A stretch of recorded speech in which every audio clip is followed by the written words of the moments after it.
Let your eyes grow heavy as the wind brushes softly over distant mountain tops. In the land of Groldar, where the moon hums low and rivers glow silver in the dark, there lived a young orc named Tharnok. Tharnok was tall, even as a boy, with moss-green skin and quiet amber eyes that saw more than he spoke. His village, Brudhan, sat nestled in the arms of the Morshade Mountains, a peaceful place where the orcs tilled soil, carved stories into stone, and honored the rhythms of the land. The air smelled of river mist and old pine. It was a place untouched by war for more than a century. Tharnok's mother, Velgra, was the village's lorekeeper, keeper of the echo scrolls and teller of star legends. His father, Doran, was a stone singer, one who could coax music from the very bones of the earth. On quiet nights, Tharnok would sit between them near the hearth, eyes half closed, as his father's low song thrummed through the stone floor and his mother wove tales of ancient magic into the smoke that danced above the fire. It was a life wrapped in safety, in warmth, in rhythm, until the sky split. The morning had begun like any other, cool, with a lavender haze rolling down the slopes. Tharnok was in the grove beyond the eastern hill, gathering starleaf bark for his mother's tinctures, when the wind changed. It came sharp, acrid, and angry. He heard it before he saw it, the sound of metal and fire. Shouts, harsh and foreign. The distant thump of something falling, not just one thing, but many. Not trees. Not stones. Something heavier. Tharnok ran. His feet knew the path better than his mind did. But even as he crested the hilltop, he was too late. Brudhan was burning. Smoke rose in thick black spires. The homes, carved from the cliffs and bound with moss and root, glowed orange in their collapse. He saw orcs scattering like frightened birds. And then he saw the humans, soldiers clad in steel glinting like bone, bearing crests of the pale sun, their banner rippling, foreign and cruel. Tharnok screamed. Not a word, just sound. The sound of a world breaking. He ran toward the village. He never reached it. A giant stone cracked beside him, thrown by a catapult. It sent him flying into the underbrush. The last thing he saw before darkness took him was the outline of his home, and the falling shadow of the tower where his mother kept the scrolls. Tharnok awoke to silence. Gray light spilled through the trees above, filtered and lifeless. His body ached. Blood crusted his temple. He sat up slowly, each movement sharp and foreign. Smoke still drifted in the distance, though fainter now. His village, his people, gone.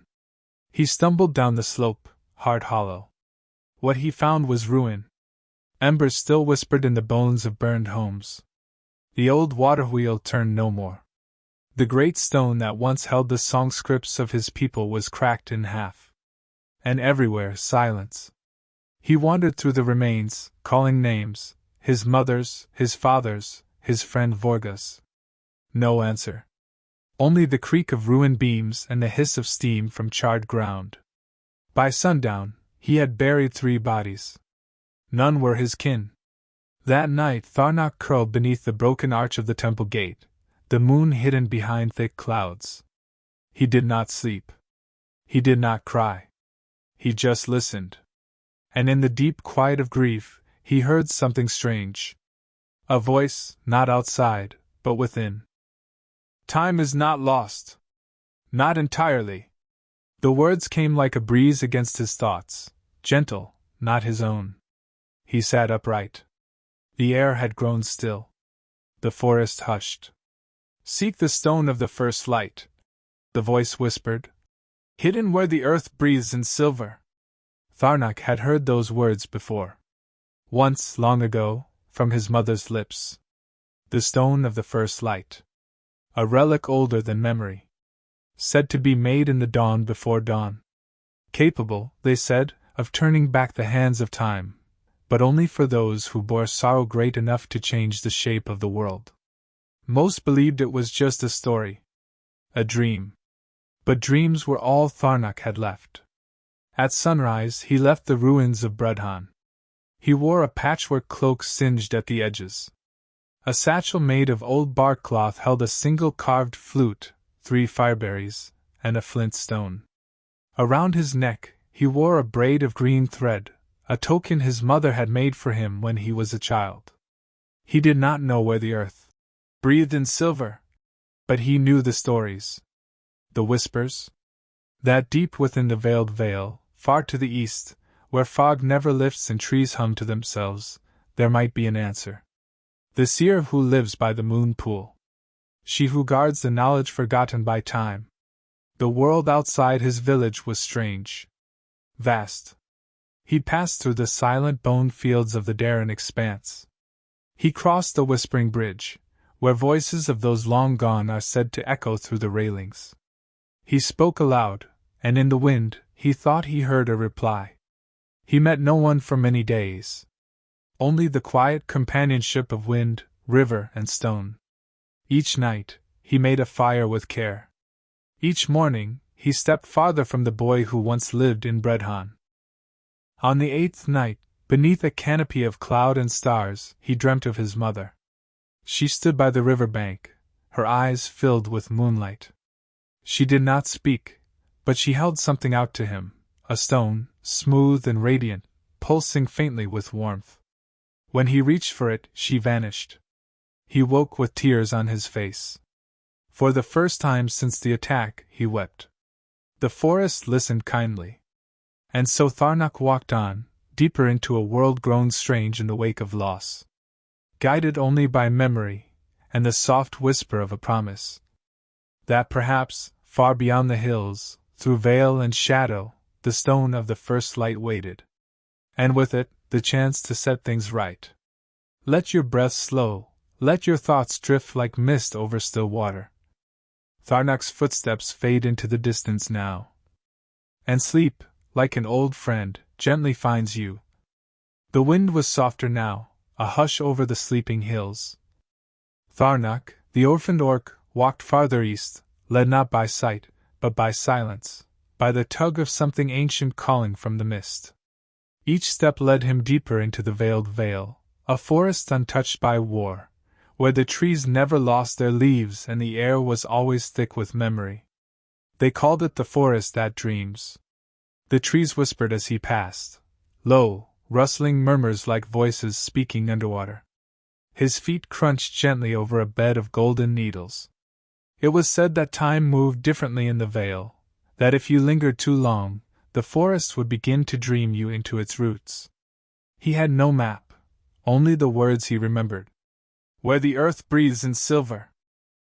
It was on the 4th day within the vale that Tharnok met Eilith, a moth herder. She was small, ancient, with hair like drifting smoke and eyes the color of candle wax. She wore robes spun from bark and thread, and she hummed softly as a cloud of glowing moths fluttered around her, guiding her blind steps. "You walk heavy," she said, sensing him before seeing him. "Loss clings to your shoulders." Tharnok bowed. "I'm searching for the moon pool. I seek the seer." Eilith nodded slowly. "Many seek her. Few arrive. The veil bends to the shape of your soul. If your grief is too loud, it may echo you back the way you came. Then how do I move forward?" She raised a hand and one of the moths landed on his shoulder. "Let the silence speak. Let the forest guide you, not through force, but listening." And so, for 2 more days, Tharnok said nothing. He followed the moths, letting his breath match the slow, pulsing glow of their wings. He walked like a thought, not a footstep. The forest slowly gave way to stone. Trees thinned. Fog deepened.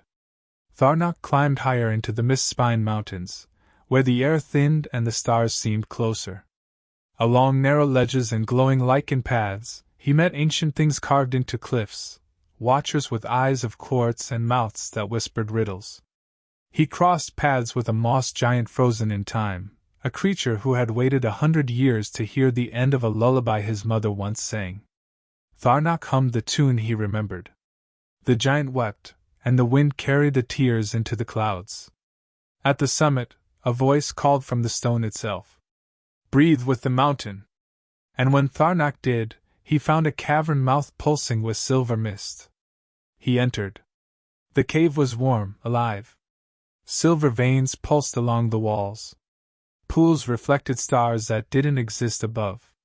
Time unraveled slowly. He met the hollow sage, a being made of silence and dust, who told him, "The stone is near. But your past must walk with you." Tharnok relived memories, his mother's laughter, the taste of festival roots, the feel of his father's shoulder. Then the fire. The pain. The moment of loss. He screamed, not in pain, but in release. Only then did the wall of stone part, and a staircase of moonlight descended into the deep. At the bottom, Tharnok found it, the stone of the first light, floating above a pool of still sky. It pulsed gently, a heart of time. He reached for it, and was pulled inside. He saw all paths, one where he turned away, one where he burned with revenge, one where he never left Bredhan. And one where he warned them, saved them. He chose. Bredhan survived. Velgra lived. Doran sang. But Tharnok was not the same. He could not stay. With the stone's glow fading inside his chest, he left the village again, this time in peace. He traveled. Helped others. Told stories. Listened more.